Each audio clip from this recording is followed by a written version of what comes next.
looked at it. On the first page, second paragraph, it states that 5 commercial banks were responsible for 97% of all derivative trades from all banks. 5 commercial banks.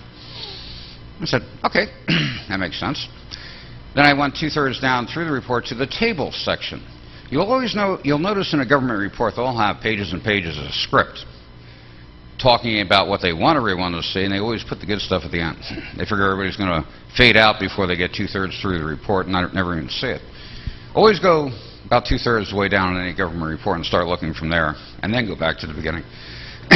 But the table section, they have about 18 tables in the report. Table 1 were the top 30 banks. And I looked at it, and the report was in millions, so that meant add 6 zeros to the numbers. Well, J.P. Morgan Chase was king. It showed their net worth at $1.4 trillion. Are you ready for what their derivative holding was? Somebody take a guess. $90 trillion. That blew me away, okay? That was just J.P. Morgan Chase. Now keep in mind, that's not J.P. Morgan Chase's money. That's their clients' money. Who were their primary clients that were trading these derivatives for?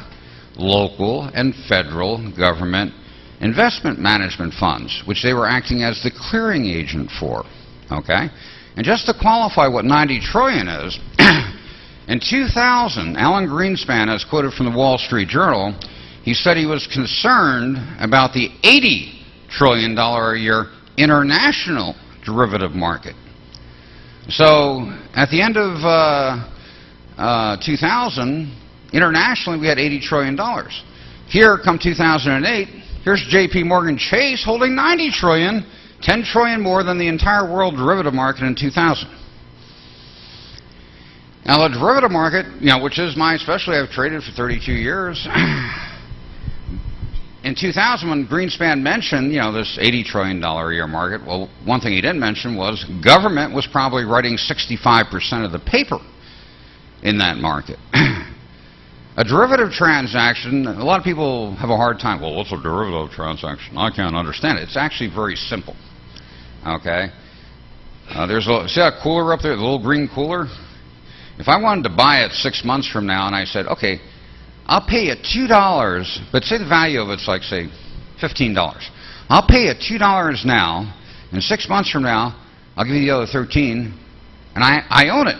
And she signs a contract for me. I give her $2. She goes, that's a good deal, But I know water bottles are going to go right through the roof, and that'll be worth $30 in 6 months. So I give her $2 now. 6 months from now, I buy it for $15. Doesn't matter if they're going for $30. I've locked her into a contract. Now, in that water bottle, say for example, she hears, I want to buy it for $15. She goes, well, I know water bottles are going to go down to 50 cents. China's coming in and selling them for $0.25. 6 months from now. Okay, I sign a contract, $2 changes hands. I'm kind of forced to buy it at 15. If the price starts going down to $1, I just got stuck for $14. So a derivative contract is time. You're buying 5 months, 6 months, a year, 2 years, whether it be gold, silver, cattle, wheat, corn, soybeans. You're making a commitment on time. Okay? And you're locking in the financial responsibility. If you're a seller and the price goes down first, you buy it back, you collect the equity difference. If you think the price is going up, you buy it first, price goes up, you sell it, closing out the trade, and you walk with the equity difference. So a derivative contract, when you execute it, you're looking for the price to go up or down. You can sell first, buy first. Doesn't matter, when you do a gold futures contract, doesn't matter if you have 1 ounce of gold. You could be sitting there selling 1,000 contracts. Okay? And by the way, on that derivative report for J.P. Morgan Chase, I looked, I think it was table 13 or 14, it showed their gold futures position. They were holding $87 billion worth of gold derivative contracts, mostly short. They sold first. This was right before the collapse. And what happened at the end of 2008, now after 9/11, when the World Trade Centers got hit, which I was extremely mad about. I wanted to bring my son there for lunch when he got older, but never had the chance to. But before this, 8, 9, 10 months before it, I watched in the Wall Street Journal, they show institutional fund short derivative positions against physical holdings. The normal ratio is 18%, high side was 30, 35%. Well, 8 months before it had broken 40%. I said, something's up. 3 months before 9/11, it hit 60%, hedged short. Okay? Well, when 9/11 occurred, stock markets worldwide collapsed for 2 or 3 days. And for 2 or 3 days, the markets collapsed, 4 days, 5 days. And people said, well, who profited from this? And all of a sudden it pops out in the paper, someone didn't claim a $5 million put option on American Airlines. This must be the people behind 9/11. $5 million is chump change on chump change on chump change. Okay? The bond market, which I was actually trading at the time, 4:30 in the morning Arizona time, all of a sudden I watch it, boom, up a point. It moves in little ticks. A full point is 30 seconds of a point. Up a point and a half, down a point and a half in seconds. And I said, what the hell? I looked at the front page of AOL, see Tower 1 burning. Okay? Well, the number one profiteer off of 9/11 were the government institutional managed funds that had their short derivative positions on. They took a loss on their physical positions, but their short derivative positions made a killing, trillions of dollars in a very short period of time. Now, government also outsourced a lot of their management funds.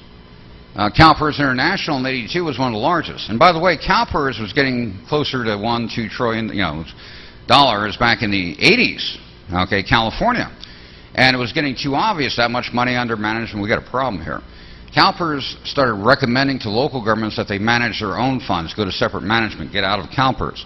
Or they started CalPERS International in '82, and then they recommended to actually all local government pension fund managers across the country, you local governments have very odd and peculiar rules. You're not allowed to trade derivatives, futures, calls, puts, stock options, advanced foreign currency contracts. This can cost you billions of dollars. CalPERS, which has an excellent management record for 65 years, has just gone to CalPERS International, and in so many words, if you participate with them, you will not be subject to those pesky little rules. Okay, so they consolidated and directed management participation to go to CalPERS International. Now, CalPERS International is a transfer agent. It's set up as a transfer agent. If you get their comprehensive annual financial report, it always shows low balances, $39 billion, $51 billion, $49 billion. That's because they're showing what's in the process of going out for assignment or coming back for distribution. They've actually assigned Credit Suisse, Deutsche Bank, Millennium Fund 1, Millennium Fund 2, a few $1 trillion. Okay? Outside of the dollar, outside of mandatory investment in the United States, local government pension funds were restricted from only having a very small percentage outside the dollar, invested in Asian, European companies, and so forth. And they kept raising that up over the decades. The bottom line came down to easy money, profit motive, public sitting there off in la-la land, government bringing in hundreds of billions of dollars a day. Okay. I mentioned the gross income government. 2007 collective government, local and federal, tax income between both was about $5 trillion. Investment income, a little over 6-point-something trillion. Enterprise income, total the total gross income was about $14 trillion for government in 2007. Tax income, investment income. Investment income is actually first now. Tax income comes second, then enterprise income. 14 trillion. The entire population of the United States, Bill Gates, the guy working at McDonald's, investment income, salary income was about 10 trillion. And if you take off direct and indirect taxation, indirect is very important, big chunk there, that was about 5 trillion, as I mentioned. So that gave the public net income